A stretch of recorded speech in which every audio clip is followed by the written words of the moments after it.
मुझे ये कहते हुए बहुत गौरवान्वित महसूस होता है कि हम लोग मालवीय जी के बगिया से आते हैं जिन्होंने उस समय सपना देखा जब अंग्रेजी हुकूमत राज करती थी। और धीरे धीरे क्यों मैं 2.5 लाख बच्चों को गाइड कर चुका हूँ।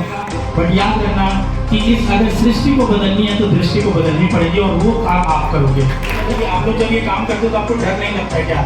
लेकिन जब मैं एज ए टीचर आज भी गाइड करता हूँ तो बच्चों को सिर्फ एंट्रेंस के लिए नहीं पढ़ाता हूँ, मैं उनको विजन दिखाता हूँ। तो आप ये चीज़ याद रखना कि आपको हार्डवर्क तो करना पड़ेगा, क्योंकि जो पानी से नहाते हैं वो लिबास बदलते हैं और जो पसीने से नहाते हैं वो इतिहास होता है।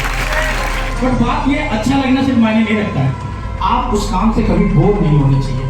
दुनिया आपका जरूर इंतजार करेगी, समय आना चाहिए।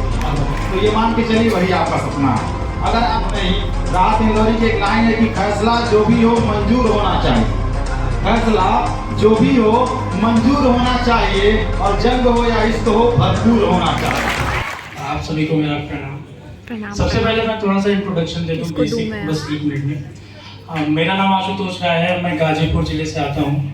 मेरे पापा किसान हैं और सबसे बड़ी बात, मैं बहुत ही एवरेज फैमिली से आता हूँ। जैसे जब हमारे घर में सपने भी देखे जाते तो सबसे बड़ा कि मिलिट्री में हो जाओगे या पुलिस में हो जाओगे। तो मेरा एडमिशन BHU में हुआ। सभी बच्चे पढ़ते थे, मुझे भी पढ़ने का मन था, लेकिन साथ में मेरे अंदर मुझे एक अंदर से किक आता था कि मैं अगर कुछ लोगों को गाइड कर सकता हूँ, साथ वाले बच्चों को गाइड करता था। फिर धीरे धीरे हमने इसको पैशन बनाने के लिए चालू किया। उस समय YouTube बहुत फेमस हो रहा था, थोड़ा सा मन में इच्छा थी नई चीज ट्राई करने के लिए, हमेशा मन करता है, तो हमने उस समय YouTube पे वीडियोस डालना चालू किए। उस समय BHU के रिलेटेड कोई इन्फॉर्मेशन नहीं रहती थी, कैसे आप फॉर्म भरेंगे, कैसे तैयारी करेंगे। हमने बेसिक से बताना चालू किया और धीरे धीरे क्यों मैं 2.5 लाख बच्चों को गाइड कर चुका हूँ। देश की तमाम सेंट्रल यूनिवर्सिटीज में आप जाके पढ़ोगे, चाहे वो BHU हो, DU हो, JNU हो, इलाहाबाद हो, लखनऊ हो, हर एक यूनिवर्सिटी में मेरे पढ़ाए हुए गाइड किए हुए बच्चे हैं। मैं इसलिए नहीं बता रहा हूँ कि मैंने 2.5 लाख बच्चों को पढ़ाया या कुछ भी, मैं ये बताना चाह रहा हूँ कि अगर मैं एक गांव से आके बच्चा जिसके यहाँ मैक्सिमम पॉसिबिलिटीज है पुलिस में जाने की या मिलिट्री में जाने की, वो अगर सपना देख सकता है तो आप भी देख सकते हो। और आने वाला जमाना फ्रीलांसर्स का है, वही पूरी दुनिया पे राज करेंगे। जैसे अभी एक बच्चा कह रहा था कि इसी में से किसी बच्चे ने पूछा था कि आप लोग जब ये काम करते हो तो आपको डर नहीं लगता है क्या? आपको समाज में ऐसे बोलते हैं। मुझे याद है जब मैं फर्स्ट ईयर में था, मैंने पढ़ाना चालू किया था, मोबाइल था मेरे पास, कैमरे भी नहीं थे। आज तो हमारे पास फुल फ्लेजेड स्टूडियो है, सब कुछ है, स्टाफ है, वर्किंग सब कुछ।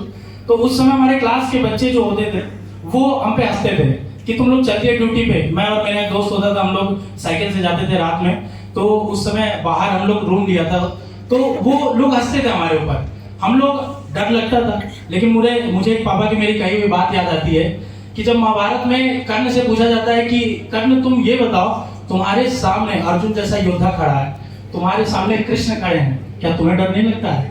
तो वो कहते थे कि वो काट के योद्धा होते हैं जिन्हें डर नहीं लगता है। डर तो इंसानी नेचर है। अगर डर लग रहा है आपको किसी चीज से प्यार हो रहा है, यही तो आपकी इमोशंस है, आप जिंदा है, आप काट के नहीं, आप मर नहीं चुके हैं, तो डर लगना स्वाभाविक है, डर लगना चाहिए, डर से ही आप आगे बढ़ते हो, ठीक है। और एक और चीज मैं आपको बताता हूँ, अलग करने के लिए आपको अपनी दृष्टि बदलनी पड़ेगी।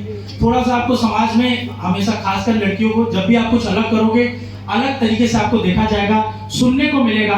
बट याद रखना कि इस अगर सृष्टि को बदलनी है तो दृष्टि को बदलनी पड़ेगी और वो काम आप करोगे। वो आप में से कोई बच्चा होगा जो उठ के आएगा और ये काम कर देगा। तो आज मुझे ये कहते हुए बहुत गौरवान्वित महसूस होता है कि हम लोग मालवीय जी के बगिया से आते हैं जिन्होंने उस समय सपना देखा जब अंग्रेजी हुकूमत राज करती थी कि हमारा जब देश आगे बढ़ेगा, हमारे देश में जब पढ़ेंगे बच्चे तो यहाँ पे एक धर्म की पढ़ाई करने के लिए इंस्टीट्यूट होना चाहिए, एक टेक्नोलॉजी की पढ़ाई करने के लिए इंस्टीट्यूट होना चाहिए, एक मेडिकल साइंस की पढ़ाई करने के लिए इंस्टीट्यूट होना चाहिए। हम उस बगिया से आते हैं, तो मैंने भी वो ड्रीम लिया। मेरा ड्रीम बस ये है, मेरा ड्रीम अभी हम लोग करेंटली तो पढ़ाते हैं उन बच्चों को, जैसे हमारे अगर आप जाओगे YouTube पे 2.5 लाख ऑलमोस्ट बच्चे पढ़ रहे हैं अभी, हमारे सब कुछ चल रहा है, लेकिन हम उन बच्चों को एंट्रेंस के लिए पढ़ाते हैं। लेकिन जब मैं एज ए टीचर आज भी गाइड करता हूं तो बच्चों को सिर्फ एंट्रेंस के लिए नहीं पढ़ाता हूं, मैं उनको विजन दिखाता हूं, मैं उनको सपने देखने की ताकत को बताता हूं कि अगर आपने सपने देखना चालू किया तो आज नहीं कल ये संसार आपका होगा और आप ही इसको रूल करोगे।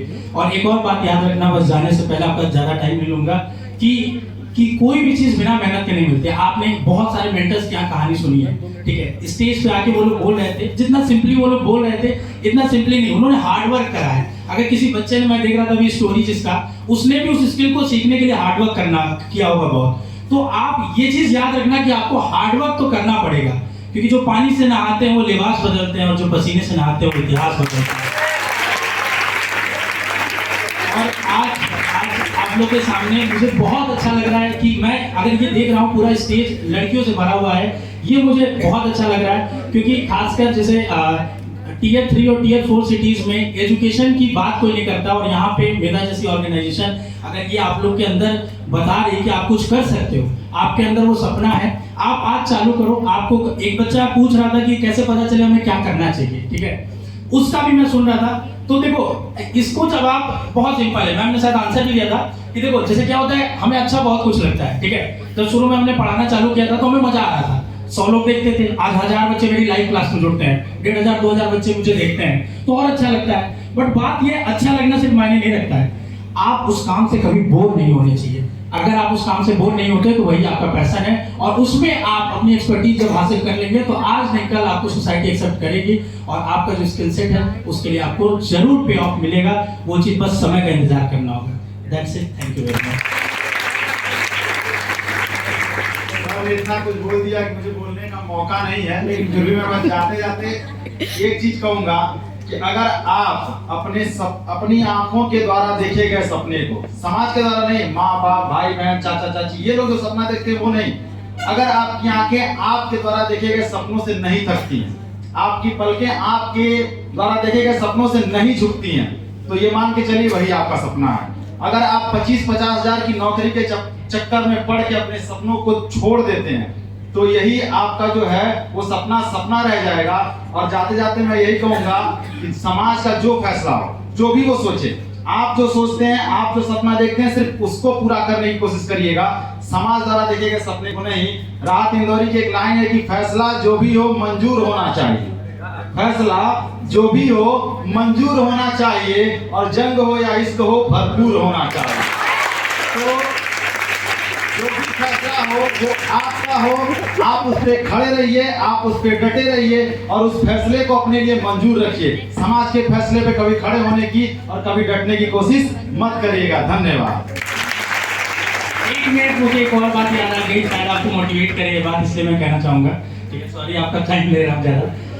मुझे याद है जैसे मैंने 2020 में अपना ग्रेजुएशन पूरा किया था, तो मैं मेरी बहन आज के डेट में वो बहुत अच्छा पढ़ाई करती है, उन्होंने अभी यूपीपीसीएस का एग्जाम निकाला है, ठीक है, तो वो बहुत मोटिवेटिंग है। आपको उसी लाइन में अगर आपके एक बगल वाला करे तो आपको बहुत मोटिवेट किया जाता है। तो यूपीएसआई का फॉर्म आया था और हमने भर दिया था, रिटर्न हमारा क्लियर हो गया, ठीक है, और घर वालों की मजबूरी पे मुझे जाना पड़ा दौड़ने के लिए। मेरा मन तो नहीं था, मैं दौड़ के भी नहीं आया, और मुझे ये दिन याद आता है कि अगर काश मैंने अगर वो दौड़ शायद पूरी कर ली होती तो 2.5 लाख बच्चे सपने नहीं देख पाते यूनिवर्सिटी में जाने का।